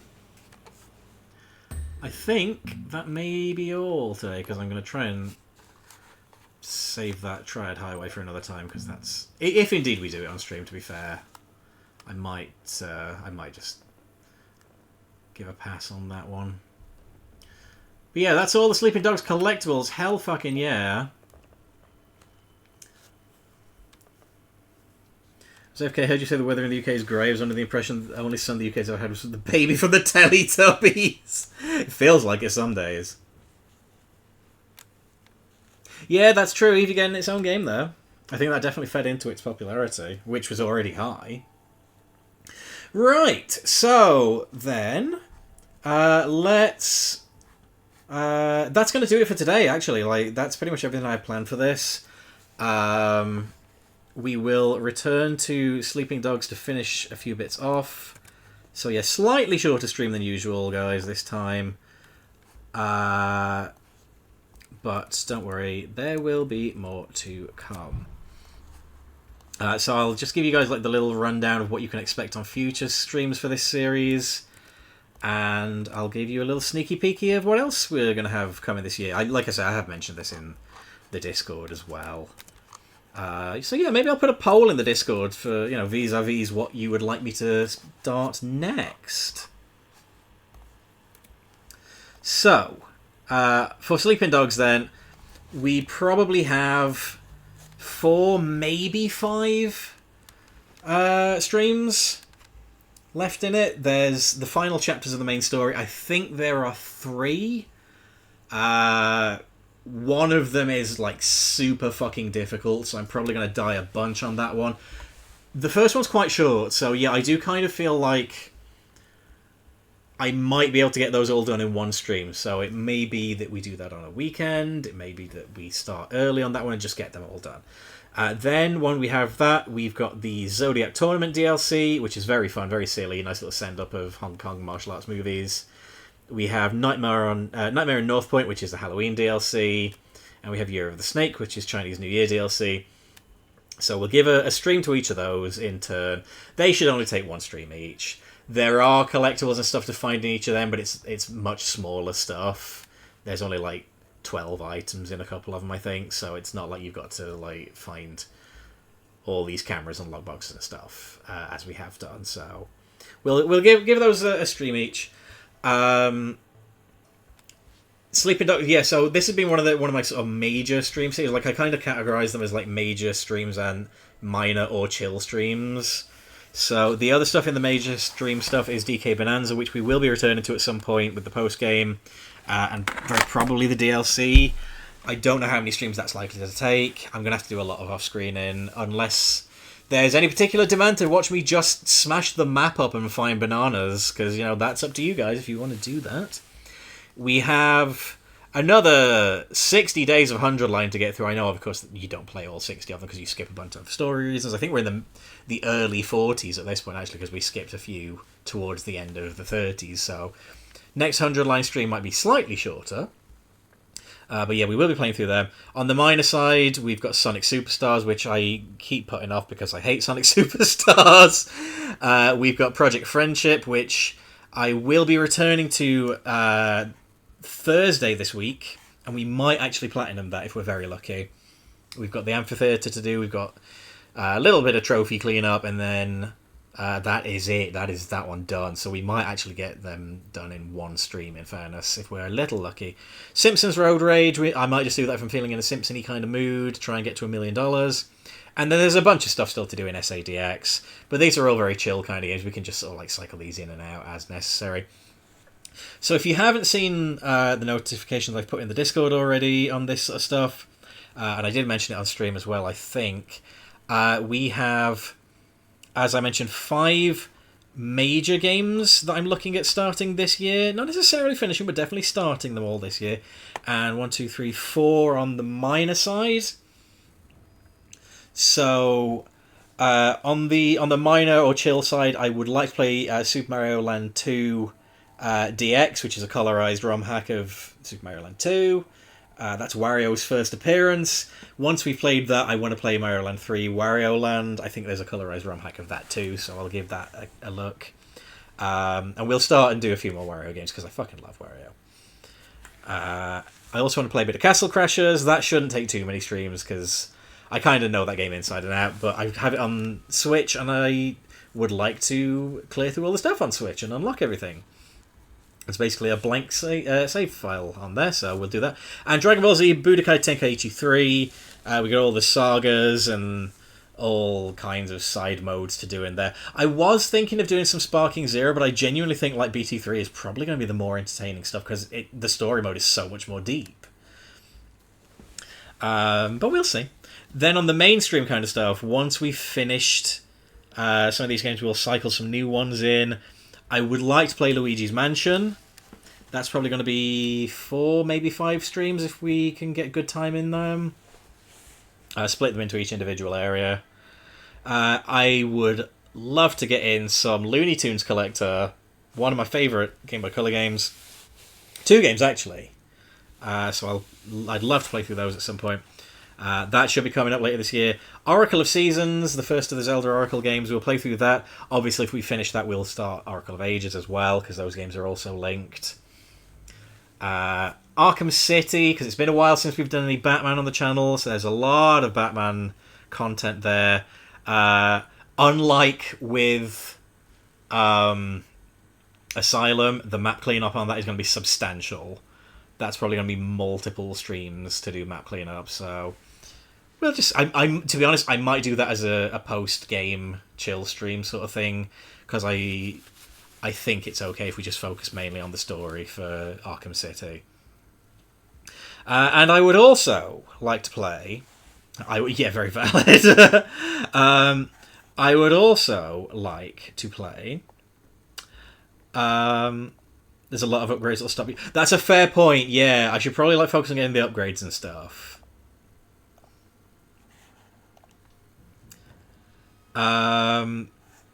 But I would also like to play, and I know some of you are gonna... Your eyebrows will be raised and your ears will be twitching as I say this.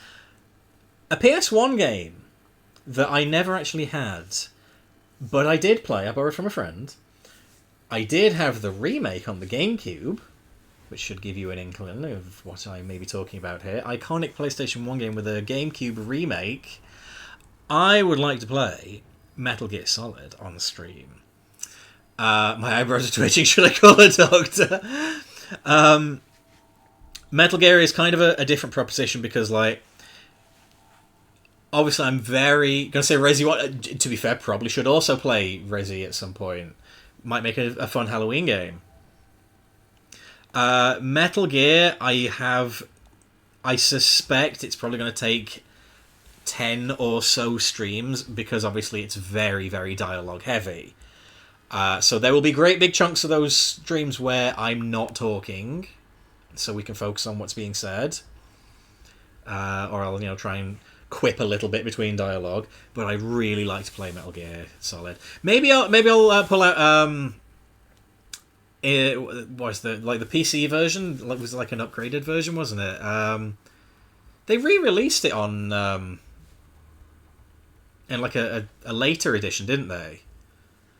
Because I know that like they gave that's the one that had the first person thing, but not the GOG version, no, because I understand there are problems with that. But like it's more like exactly like the VR missions and stuff. Like you get a bunch of extra VR missions and shit in there. But I don't, because obviously I don't want to do the cheap shit thing of like, I've got first person view now, and I'm going to trivialize Ocelot, which is very much what happened with Twin Snakes. Steam version will be fine. I'll probably looking at Steam version, I think. So yeah, I fucking love Metal Gear. Like the thing is, to be fair, I am very familiar with Metal Gear. I could, in theory, get through it in fewer streams, but I've sort of like the way I've split it down on the to-do list is like Genome Soldiers, Ocelot, Tank, Ninja, Mantis, Sniper Wolf 1, Hind D, Sniper Wolf 2, Vulcan Raven, Endgame. So that's like 10 chunks. In theory, I could do it in less. It's just how long is the dialogue going to take to get through is the real question. But we shall see. Anyway, that's all for the future. So, in terms of those, with like the chill stuff, I'll probably just rotate in what I feel like playing. With the main stuff, I'll probably let you guys vote on it. You know, I'll drop a little poll in the old Discord there. Cutscenes and codec calls MGS1 is the least egregious. That is true. Kojima did get slightly more self-indulgent as he went along, didn't he? God bless that genius auteur. But yeah, I'll probably stick up a poll when we get close to finishing a game off. There are a few other games that we'll be playing as well on stream. Next week, for instance, we are going to be playing some Sonic Racing Crossworlds as the main stream. We now have a full cup that's playable with the Pac-Man DLC. We have one rival race. Well, I have one rival racer to beat, I should say, because I did the rest of them off screen. So yeah, we'll beat Jet, unlock Supersonic, try him out. We'll win the new cup, or try and win the new cup, get the gold trophy in there. Sorry, it's stumbling over my stupid tongue. Thursday, I'll try and finish our Project Friendship. Next week, as well as Sonic Racing Crossworlds, I'm also going to be bringing back an old favourite to the channel. We're going to hop on WWE 2K25. We're going to play some Survival, lads. It's been a while, and this was the first Survival on stream that I've led as well, you may recall. I know you guys loved these. I know some of you are a little disappointed that we haven't done Survival in a while, and I kind of figure, well, listen, Adam did one on the NL channel lately. I think that means, do you know what, it's just kind of a general okay idea. I mean, in fairness, it was Denka's idea in the first place, so it wasn't original to this channel. But yeah, I think like now that everyone's kind of doing Survival, I'm more than happy to bring it back. And of course, we got the full roster of DLC characters too, so it'll be a big Survival, and might be a nice little send-off to 2K25 as well. I know I keep doing the starts of universe modes and never finishing them, but I can at least finish a Survival. That's minimal thought. Hooray! Thinking about Survival the other day. Hey, well, get your bets in early. Will Big Lita be victorious? I did also mention in the Discord there are a bunch of games that Jen and I have been discussing playing, either for her to take control of the game or for us to play as a duo. She would really like to play Day of the Tentacle, which is a favourite of hers from childhood. It's like £3 on Steam, so obviously I've got no problem buying that and us playing through it. I love Day of the Tentacle. It's one of my favourites as a kid too. So I'd be very, very happy to see if we can remember how you get through LucasArts time travel comedy point-and-click adventure. Jen has also never played a Pokemon game, so I'm going to see about getting her in Gen 1. Don't know what it is, it stands for. It's very fun, it's very silly. I don't know if you've ever heard of Maniac Mansion, it's the sequel to that, but it's like a little bit more friendly, there's no like unfair deaths or anything like that in it. Extremely funny point-and-click game, like by the same team that made Sam & Max, the original Sam & Max game. But yeah, sorry, Jen's never played Pokemon, so I'm going to see if I can get her playing Gen 1. Gen 1. Be that red or blue version, or maybe a ROM hack that's got all 151 Pokemon. We'll figure it out. She's also never played Mario Party. I told her about Mario Party, and she was like, "What's that?" So I was like, "Oh, okay, that's going on the list then. That's probably going to be one that we can play together." She would love to play a bit of Winnie the Pooh, because Jen loves some Winnie the Pooh. Primarily, I'm thinking Tigger's Honey Hunt and Piglet's Big Game. Those are the two, probably like the best Pooh games. We did see Tamagotchi Plaza on Switch that we'd quite like to get, so we both quite like Tamagotchi. We got each other Tamagotchis for Christmas. She'll probably do a bit more Commander Keen at some stage. She says she wants to play some like really naff racing games. There's like 50 billion of those on Steam. I've ROM hacked this yellow but complete no hard mode that has everything. Excellent, interesting. That one might be worth a look there. Because there were... I looked on romhacking.net and a lot of them were like, oh, well, we've put all 151 Pokemon in and changed the script and done this and done that. And it's like, lads, really? Could you not have fucking left it alone? Just give me all 151? But hey, never mind. Yellow Legacy. Oh, yeah, that's ringing a bell. The Smith Plays version. And as Jeppo has alluded to, yes, Jen has expressed an interest in playing Danganronpa Trigger Happy Havoc, because of course, I've already played Danganronpa and I love it, and as you can tell from my little avatar in the corner here, I'm a Danganronpa guy, but I already know the answers to all the cases, and it's not as fun if the streamer already knows the solution. So Jen will be going in completely blind. So for those, she'll be in control of the game.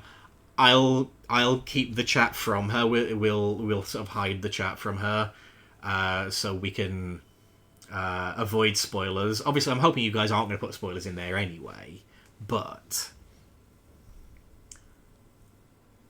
who's done a crystal? Oh, nice, and XY, excellent. Have to check that one out. Do love me some XY. So yeah, we will be bringing some Danganronpa to the channel at last. I know it has been highly anticipated and requested. And I think that's pretty well it. So that's everything you kind of expect over the coming weeks and months and all that business. You read the demo? I haven't actually. Lieutenant Surge is a bitch, typical of all LTs. Hey now. We were having a nice time. So yes, just to wrap up with my Charizard version, Lieutenant Surge is LT Surge. So yeah, that's everything. I'll do the little wrap up now then, guys, because I know I've kept you guys ages looking on this map screen. So yes, if you're not already following me on Blue Sky, that's the link you want to be clicking right there. ltdangerous.neolegacy.tv is my account on Blue Sky. Do please follow me on there. I'm pretty active on there. I no longer use Twitter due to the recent controversy. Do not see me going back to Twitter. So if you want to keep up with me on a day-to-day basis, if you want to see what I'm up to when I'm not streaming, then Blue Sky's your best bet. I'll tell you what's also a good damn bet is hopping in the Discord server. We got some lovely conversation going in there on all manner of things. We talk video games, we talk superheroes, we talk Sonic, we talk Danganronpa occasionally, we talk Pokemon, we talk wrestling. It's all go, and it's all there in the server. That's the link on screen right there. So do hop in and say hello, won't you? Also, if you're not already subscribed to my podcasts, why not? Ruthless Aggression Relived is about 2002 to 2008 WWE's Ruthless Aggression era. Next episode will be about SummerSlam 2002, hopefully recording that one in the coming weeks. Sonic the Hedgehog, the fanfic, the podcast, now that Christmas and New Year are out of the way, hopefully we'll get a new episode of that recorded, the silliest Sonic fanfic of all time. Not a podcast guy? I forgive you, Homer, because I'm very kind like that. And Chatatouille, new season, well I say new season, back end of the Disney Classics will be coming very, very soon. Enjoyed the last one with Doolittle. It was a very good one. I enjoyed that one. Minimal editing, that one. I think like very much helped by, obviously I've worked with dual loads, so we already have chemistry, and it was like, yeah, this is the easiest edit. I removed like 5 or 6 ums. That was all I had to do. Yes, new Chattertooie coming soon. We have recorded episodes for Fantasia 2000, Dinosaur, and The Emperor's New Groove. We will very soon be recording an episode for Atlantis: The Lost Empire, so those are getting edited and released very, very soon. If you've not caught up with Chattertooie, now's your chance. I know some of you have been telling me you've been watching the films along with listening to the podcast. I love hearing that, and I love hearing what you guys have to say about them. Dinosaur is shit. You're not fucking wrong. It did not come out of that. Did not come out of that looking too well in terms of the score we gave it. Dinosaur, roar.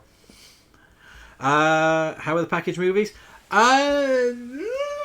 Varying quality. I think we were both kind of getting fucking sick of them towards the end. But hey, if you're curious, why not give it a listen? Because they're all on there. We've covered every Disney classic from Snow White right up until Tarzan. The highs, the lows, the creamy middles. They're all in there. Victoria and I, we have a good little bit of fun. Every episode we have dessert and entree. Little featurettes in every episode. We've got trivia about the films. We just generally like to have a bit of a laugh and a good time. Goofy Movie will be coming at some point, because it's not technically a Disney classic, so once we finish them, we will very probably be doing it. We have had a certain chat regular express a very keen interest on joining as a special guest for that one, and that will be coming to pass, I imagine. Own Dinosaur, do not remember it at all. Extremely valid. But yes, I think that's going to do it for today, guys. Slightly shorter stream than usual, but that is all good. I'm sure you'll agree. Let's see. We're going to do a little raid in a moment. So, I will be back on Thursday. Eventually Escape the Doldrums, Meet the Robinsons arrives. I love Meet the Robinsons.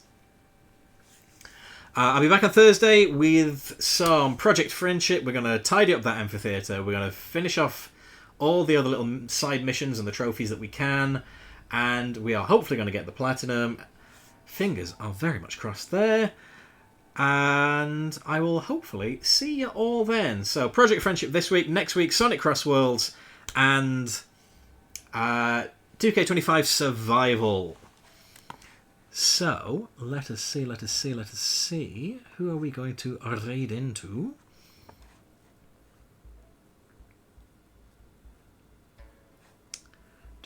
Do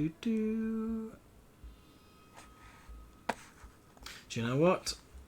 Speaking of Sonic Cross Worlds, let's raid Sinfrets. He's playing it as we speak. So go say hi and be lovely. And I will see you on Thursday. Thank you as ever for being a lovely, lovely, lovely chat. Much love to you all. I will see you then. Catch you later, guys. Bye. Mwah.